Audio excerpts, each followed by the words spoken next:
Hello नमस्कार, मैं doctor Surendra कंसली ज्योतिष आचार्य ज्योतिष की इस नई श्रृंखला में आपका स्वागत करता हूं। दोस्तों, आज बात करने जा रहे हैं हम कर्क राशि की, जो कैंसर साइन है और राशि चक्र की ये चौथी राशि है। एक बहुत अद्भुत राशि है। मैं आपको बताऊंगा कि जो हमारे 27 जो नक्षत्राज होते हैं, इनको हम 9 9 और 9 इस तरह से हम 9 9 और 9 ये एक अलग अलग एक उसमें लेते हैं। एक ग्रुप 9 का, फिर दूसरा ग्रुप 9 का, तीसरा ग्रुप 9 का। तो जो 9 का पहला ग्रुप है उसमें दो दो नक्षत्र आ जाएंगे, जैसे अश्वनी है और उसके बाद अश्वनी के बाद सीधे आएगा, अश्वनी के बाद सीधे आएगा अश्लेषा। इसी तरह से जो दूसरा ग्रुप 9 का है इसमें मघा आएगा और ज्येष्ठा आएगा, और उसके बाद तीसरा ग्रुप जो होगा उसमें मूल और रेवती। इस तरह से 6 नक्षत्र ये हो गए हैं।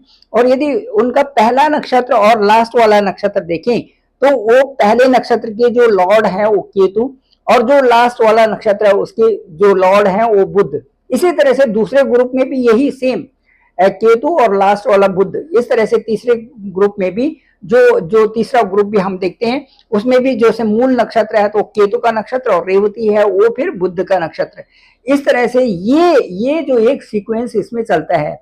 अश्लेषा नक्षत्र जो है, ठीक इसका 16 डिग्री और जो 40 मिनट है उसके बाद सीधे जो 30 डिग्री तक ये नक्षत्र चलता है। जन्म के समय में यदि 16:40 के बाद, यदि 40 मिनट्स के बाद, यदि वो 30 डिग्री से पहले यदि वो इतनी डिग्री आती है तो आप ये समझिए कि अश्लेषा नक्षत्र उसमें बन गया है। तो अश्लेषा नक्षत्र कर्क राशि में जो अश्लेषा नक्षत्र है इसका एक विशेष महत्व होता है। और जो ये अश्लेषा नक्षत्र वाले होते हैं हाईली मिस्टिक और स्पिरिचुअल होते हैं। इसके साथ साथ में ये धनवान होते हैं, विद्वान होते हैं और सफल एक अच्छे मैनेजमेंट के रूप में होते हैं, अच्छे पद पे होते हैं और अच्छे पद और प्रतिष्ठा इनको मिलती है। तो जो ये अश्लेषा नक्षत्र होते हैं, कॉन्स्टलेशन जो बना हुआ है अश्लेषा का, वो ठीक इस तरह से है जैसे कि बोलते हैं कुंडली के रूप में जो सर्प है, इस तरह के इनका ये जो ब्रह्मांड में है। अब मैं ये कहूंगा कि जो इनके डेटी है वो तो विष्णु है, और लेकिन जो इनके जो देवता है वो सर्पेंट है, सर्प है। तो जो ये अश्लेषा नक्षत्र है ये एक ऐसा ताराओं का समूह है कि जिसमें कह सकते हैं कि एक विशेष प्रकार का एक समूह बनते हुए आसमान में दिखता है। संतान में ये जो अश्लेषा नक्षत्र वाले होते हैं, या तो ये बड़ी संतान होते हैं या तो छोटी संतान होंगे, लेकिन बड़ी संतान ज्यादा करके देखा गया है कि अश्लेषा नक्षत्र वाले अमूमन ज्यादा करके बड़ी संतान के रूप में होते हैं। इसके साथ साथ में ये जो अश्लेषा नक्षत्र वाले होते हैं इनको बड़ी रिस्पॉन्सिबिलिटी और जो परिवार की बड़ी रिस्पॉन्सिबिलिटी को ये बहुत अच्छे ढंग से निभाने वाले होते हैं।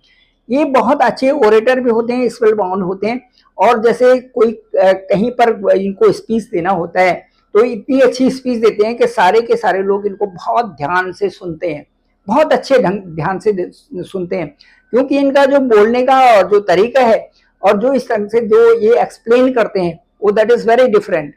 तो ये सारी चीजें हैं। दूसरा, इनमें जो एक कहा जा सकता है कि जो इनको घूमने फिरने का बड़ा शौक रहता है, यात्राओं का, और यात्राओं का अच्छा रहता है, और उसके साथ साथ में इसके साथ साथ में एक अच्छे ऑर्गेनाइज्ड तरीके से ये आगे चलते हैं। जो इनके साथ में जो सबसे बड़ी बात है वो ये है कि किसी प्रकार का डिस्क्रिमिनेशन नहीं करते, चाहे इनको पुअर मिले चाहे रिच मिले, जिनके साथ में भी रहते हैं बड़े उसको बहुत अच्छे ढंग से अपने साथ में रखते हैं। इसके साथ साथ में जो इनका थोड़ा सा नेगेटिव पॉइंट वो ये है कि इनको बहुत ऑल ऑफ सडन जब गुस्सा आता है तो बहुत तेज आता है, बहुत तेज गुस्सा होता है, और उतनी जल्दी वो शांत भी हो जाता है, लेकिन वो उस गुस्से की जो रेंज होती है वो बहुत ज्यादा होती है। तो उस हिसाब से देखा जाए तो जो ये कर्क राशि है ये विशेष राशि है। और कहा जा सकता है कि जो अश्लेषा नक्षत्र और जो ये नक्षत्र 6 नक्षत्र मैंने बताए, अश्विनी और उसके बाद अश्लेषा, फिर मघा, ज्येष्ठा और फिर उसके बाद मूल और रेवती, इनका गंडमूल नक्षत्र में होते हैं। और 27 दिन तक इनकी पूजा करनी पड़ती है जिस समय की ये पैदा होते हैं। तो ये गंडमूल नक्षत्र और उनकी पूजा भी होती है, और उस तरह से फिर जीवन में भी ये एक आध्यात्मिक प्रवृत्ति के तो होते ही है, साथ साथ में बीच बीच में भी पूजा इनकी करवानी चाहिए, क्योंकि केतु और बुध, केतु और बुध, केतु और बुध, इस तरह से ये नक्षत्र इनके है जो कि जो जो जो गंडमूल में होते हैं तो वो ये एक विशेष प्रतिभा वाले होते ही हैं, लेकिन बहुत सारी परेशानियां भी इनके साथ में बन जाती हैं। चलिए आज बात करते हैं जून के महीने में। जून के महीने में कैसा रहेगा।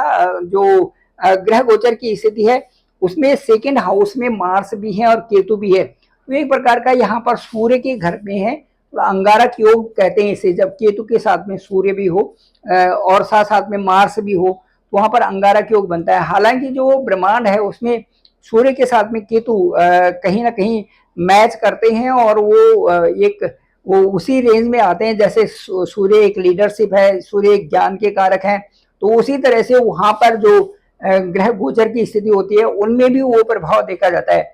लेकिन साथ साथ में मार्स भी है और केतु भी है, सूर्य के घर में है, तो जो ये अग्नि तत्व वाली बात हो गई, इससे यहाँ पर थोड़ा सा अपनी जो बोलते हैं आप उसमें एग्रेशन नहीं होना चाहिए, थोड़ा सा अपनी वाणी को संयमित रखें, कंट्रोल रखें तो ज्यादा अच्छा रहेगा। घर परिवार में भी और बाहर भी जहां पर भी हो तो उससे आपको फायदा ही होने वाला है। थोड़ा एग्रेशन कम करें तो ज्यादा अच्छा रहेगा, क्योंकि सेकंड हाउस है, सेकंड हाउस हमारा पढ़ने का भी होता है, सेकंड हाउस हमारा कुटुंब परिवार का भी होता है और धन का भी होता है। हालांकि धन के योग तो है, लेकिन साथ साथ में खर्चा भी इस समय बहुत हो रहा है, तो ये सारी चीजें आपके साथ में चल रही है। इसके साथ साथ में जो आपका इस समय मैं देखूंगा कि पहले तो यहाँ पर थे, अब मार्स और केतु यहाँ पर है। अब देखिए राहु की स्थिति भी आपके अष्टम भाव में है, अष्टम भाव में राहु की स्थिति और जुपिटर आपके ठीक 12th हाउस में, तो लगातार खर्चे की स्थिति बनी हुई है। गुरु की स्थिति 12th हाउस में, राहु आपके अष्टम भाव में और सेकेंड हाउस में मार्स और केतु, इस तरह से स्थिति बनी हुई है।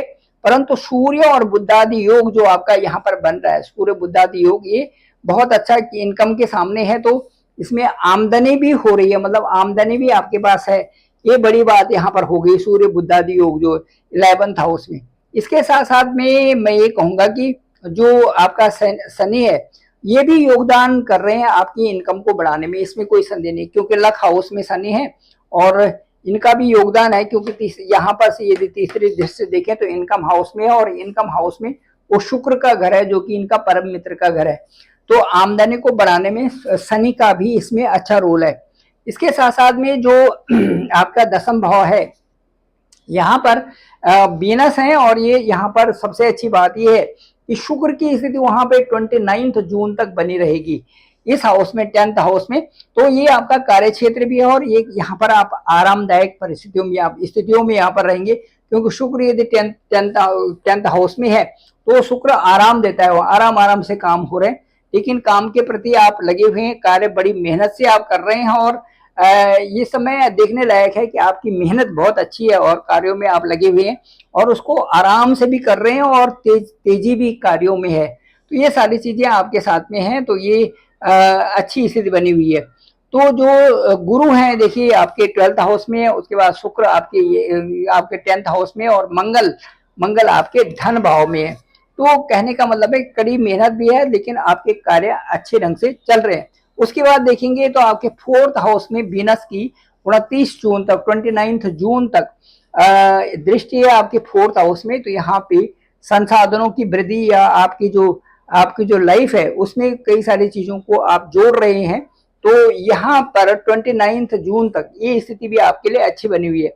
इसके साथ साथ में देखेंगे तो स्वास्थ्य को भी ठीक रखने के लिए आपको अपनी अच्छी डाइट लेनी चाहिए और तरल और पौष्टिक आहार यदि आप लें तो ज्यादा अच्छा रहेगा, क्योंकि राहु देखिए ये पेट से संबंधित जो गैस्ट्रिक प्रॉब्लम्स है या पेट से संबंधित और भी चीजों का यहाँ पर राहु, अष्टम का राहु थोड़ा ठीक नहीं होता। साथ साथ में जुपिटर देखिए आपके 12th हाउस में है और मार्स एंड केतु तो आपके 2nd हाउस में है, इसीलिए आप तरल और पौष्टिक आहार लें तो ज्यादा अच्छा रहेगा। यदि स्वास्थ्य को ठीक रखें आप तो ये सारी चीजें आपके लिए पूरे महीने का जो है, पूरे महीने जो जून का महीना है वो आपके लिए अच्छा रहने वाला है। मैं ये कह सकता हूँ कि यदि आप अच्छी सी मेहनत कर रहे होंगे तो आगे आपको सफलता जरूर मिलेगी।